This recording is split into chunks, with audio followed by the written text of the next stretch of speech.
इच्छा या कामना या वासना या चाहत, ये क्या है? जैसा कि ऊपर अहम या शुद्ध मैं या मूल अस्तित्व को हम समझ ही चुके हैं, तो इस मूल में तत्व का एक गुण इच्छा करना है।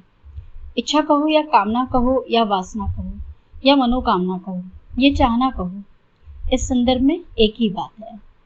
और इच्छा होती है सुखी होने की। यही इस मैं की मूल इच्छा होती है। इसी मूल इच्छा के कारण ही ये मैं किसी भी प्रकार के प्रयास में या क्रिया में लग जाता है। इसी मूल इच्छा के कारण ही हमें हमारे जीवन में विभिन्न प्रकार की दूसरी इच्छाएं पैदा होती रहती हैं। और हम सभी में मूल इच्छा एक ही जैसी है, और वो है केवल और केवल सुखी होने की। इसीलिए हमारी सारी दूसरी इच्छाएं इसी मूल इच्छा के अनुरूप ही रहती हैं। अर्थात चाहे कोई यहाँ अच्छी प्रकार की इच्छा करे या बुरी प्रकार की इच्छा करे, वो करता है अपने आप को सुखी करने के लिए ही।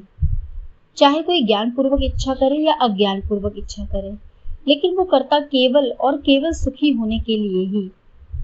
मूल में सुखी होने की इच्छा को कोई भी दरकिनार नहीं कर सकता, अर्थात इस मूल इच्छा से परे नहीं जाया जा सकता, या इस मैं का इच्छा के बिना कोई अर्थ नहीं है। यदि इच्छा नहीं तो इस मैं का भी कोई मतलब नहीं। मूल में सबके सुखी होने की इच्छा होती है, और दूसरी इच्छाएं निर्भर करती हैं इस अहंकार के आधार पर और साथ ही परिस्थितियों पर, अर्थात हमारे व्यक्तित्व पर और बाहर की स्थितियों पर। हमारी दूसरी इच्छाओं में वस्तुतः अंतर होता है। उदाहरण के लिए हो सकता है कि एक आदमी को आलू बैंगन की सब्जी खाने में सुख मिलता हो, लेकिन किसी दूसरे को आलू गोभी की सब्जी में सुख मिलता हो। तो जैसा जिसका व्यक्तित्व वैसी उसकी इच्छाएं।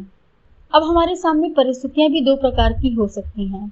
एक वो जो कि हमारे लिए पूर्णतः सुखदायी हैं, और दूसरी वो जो कि हमारे लिए पूर्णतः दुखदायी हैं, या उनमें सुख और दुख मिश्रित हैं। उदाहरण के लिए भोजन खाने की इच्छा हुई और वैसा ही भोजन हमें मिल भी रहा हो बिना किसी को दुखी किए, तो ये सुखदायी वाली परिस्थिति में की गई इच्छा होगी। इसमें पूर्णतः सुख ही मिलेगा। दूसरी भोजन की इच्छा है लेकिन वो हमें उपलब्ध नहीं है, तो अब ये दुखदायी वाली परिस्थिति होगी।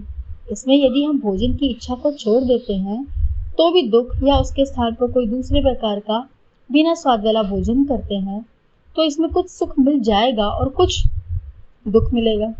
अर्थात भूख मिट गई, ये सुख होगा, लेकिन स्वादिष्ट नहीं था, ये दुख रहा। स्वादिष्ट भोजन मिल सकता है, लेकिन उसके लिए आपको कुछ ऐसा करना होगा जिसमें दूसरों को दुख देना पड़ेगा, जैसा कि हम किसी से छीन कर या चोरी करके, या कोई भी ऐसा तरीका जिसमें कि दूसरों को दुख पैदा होगा, तो इसमें हमें सुख के साथ साथ दुख भी मिलने का भय रहेगा। और तीसरी संभावना जिसमें कि केवल दुख ही मिलेगा हमको, तो तीसरी वाली संभावना के लिए तो कोई प्रयास नहीं करता, क्योंकि पूर्णतः दुखी होना तो कोई भी नहीं चाहता। पहले वाले दो तरीके में ही आदमी जाता है, और दूसरे तरीके में भी केवल तभी जाना चाहता है जब उसे पहले वाला तरीका उपलब्ध नहीं होता। और मूल में तो सभी सुखी होने के लिए ही सारी इच्छाएं करते हैं। मूल में सुखी होने की इच्छा ही होती है, बाकी सारी इच्छाएं परिस्थितिजन्य होती हैं। अर्थात यदि खराब वाली परिस्थिति सामने आएगी तो ही उस प्रकार की इच्छा हमारे अंदर पैदा होगी, नहीं तो नहीं होगी।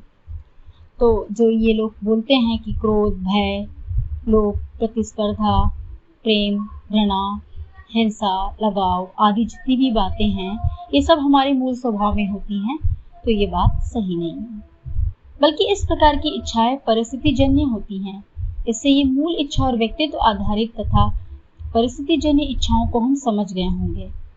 और जब इच्छा शब्द का प्रयोग हो रहा है तो समझना चाहिए कि इच्छा का संबंध चेतन से है, ना कि जड़ से।